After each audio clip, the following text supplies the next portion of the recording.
Hello and welcome to the France24 interview. Our guest today is the former Prime Minister of Pakistan, Imran Khan. He joins us from his residence in Lahore. He is on bail since May 13. He had been arrested a few days earlier while appearing in a court in a corruption case, prompting a wave of violent protests and arrests. Mr. Khan, thank you very much for being with us. Could we say that you're essentially under house arrest while other cases are pending?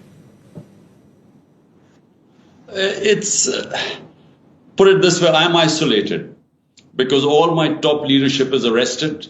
Over 10,000 of my workers have been arrested. Anyone who supports PTI is either arrested or has gone underground. So people are hiding now. So basically, I mean, I'm quite isolated right now. Right. This Friday, the Interior Minister announced that 33 of your supporters have been handed over to the army to face military trials on charges of attacking military installations in the aftermath of your arrest. And he indicated in a press conference that yourself could face a military court. What is your reaction to this? Well, first, let me talk about myself. There are 150 cases on me right now. And 4 of the cases were when I was in prison. For 4 days, they put me in prison. So what happened when I was in prison? I was completely cut off from everyone else.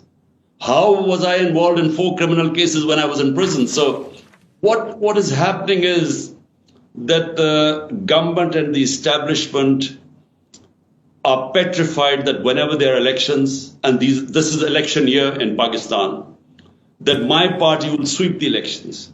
So what they're trying to do is to get me out of the way, either in prison, and what they have done now is this complete crackdown on anyone who is a PTI's a supporter, anyone who gives funds to the party, the political workers. There's a complete unprecedented crackdown. People are in jails right now, including women. Never in our history have women been treated the way they have been.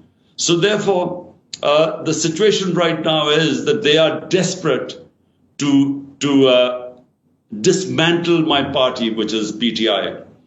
And one of the tactics now they are using is our military courts, because normal courts find it very difficult to convict anyone on these false charges. So I get bail in every case because the cases are frivolous. But now this new tactic coming in of military courts, which basically means the end of our democracy. As you mentioned, over the past few days, several prominent members of your party have either left their position, quit, including 2 former ministers, Shireen Mazari, Fawad Chaudhry. Is this the beginning of the end of the PTI? I should add that the defense minister said that the government is considering a ban on your party for attacking the state. Well, first, let me explain what they are. The reason why they are trying to ban the party, and what's the reason behind it. What happened was that when I was on bail, I was sitting in the precincts of the High Court in Islamabad, and the Rangers, which is the army, out of nowhere they came, they did a commando action, they beat up people around me, they beat up the staff of the High Court, and then they took me as if I was some sort of a terrorist. And it was all illegal. I was abducted. Now, when the images went out, there was going to be a reaction. But unfortunately, this was used as a way, and I quote, this is exactly what Adolf Hitler did in 1933, when he used the fire in the Reichstag, in the parliament, as a way to crush the communists. This is what they've done right now. If there are 2 or 3 military buildings, especially the Corps Commander House, they were affected because of arson. Well, take action against those people who were involved. How come all over Pakistan, anyone who's a PTI has been arrested? Over 10,000 people, how can you arrest 10,000 people? And anyone who had nothing to do with arson. So it was just a pretext to really demolish my party, dismantle my party. And that's what they're doing right now. And these military courts is just, unheard of in a democracy. It means basically that our normal courts are not functioning. How can you have military courts in a democracy? Right.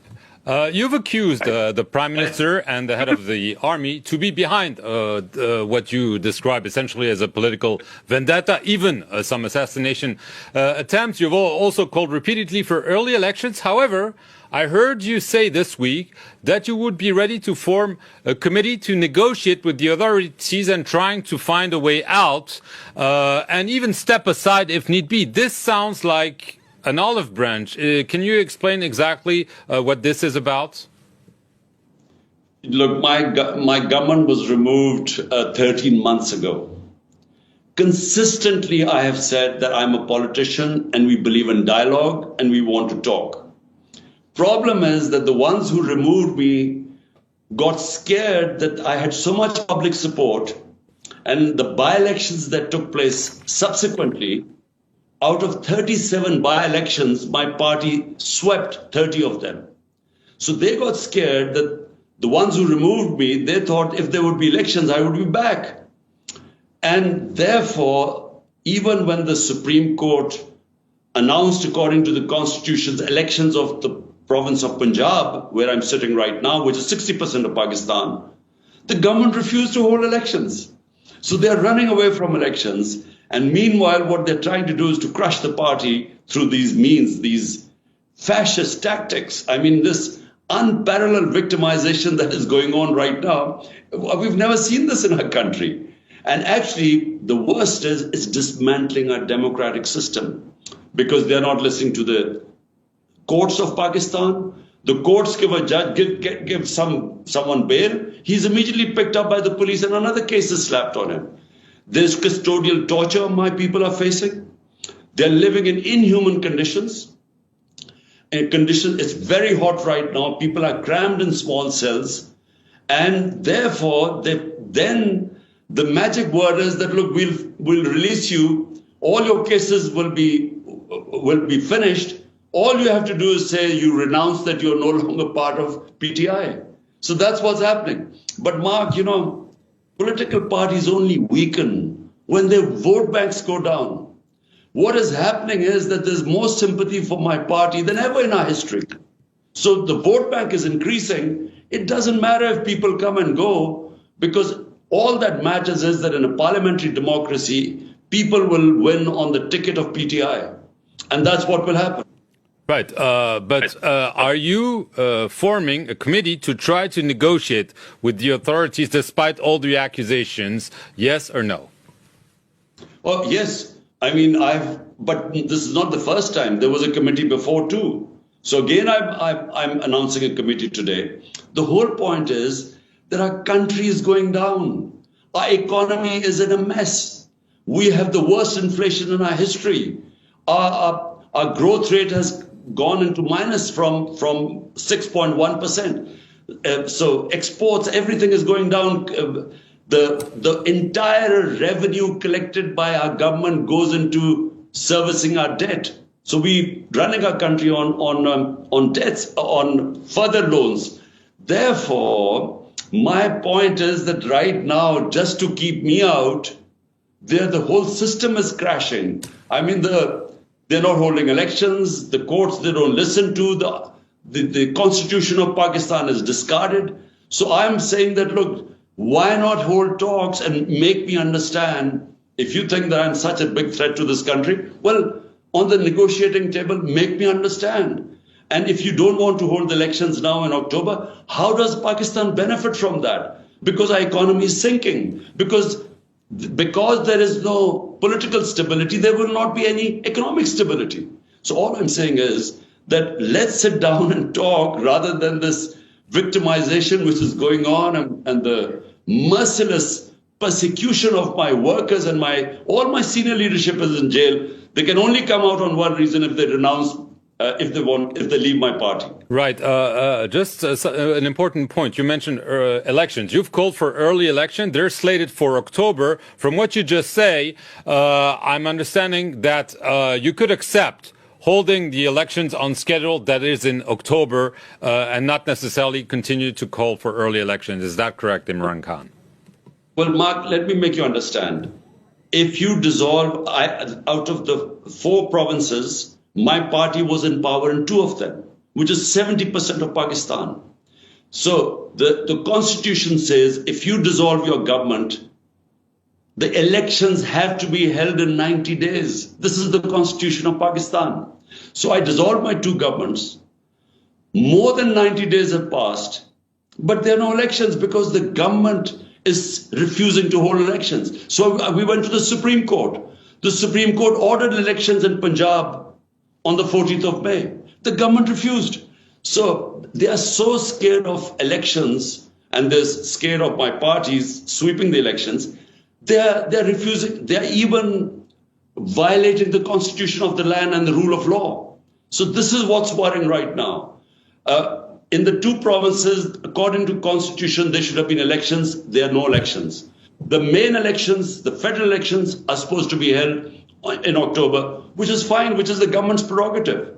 But my worry is they're not even going to hold elections in October if they think we are going to win. Right. Last question, Imran Khan. Obviously, you've claimed that there were attempts on your life. Do you feel safe right now at home, or if you have to go to court again?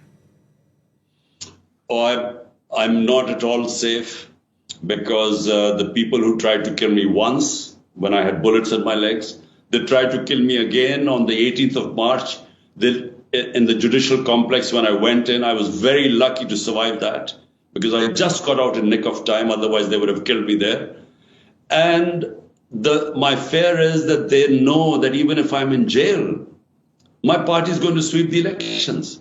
So I think that's why they will, I feel there will be another attempt. In any case, I don't feel safe because the government, which is supposed to protect you, they're trying to kill you. So obviously you don't feel safe. Imran Khan, that's all we have time for. I want to thank you very much for appearing on this edition of the France24 interview from your home in Lahore in Pakistan. And thank you all for watching it.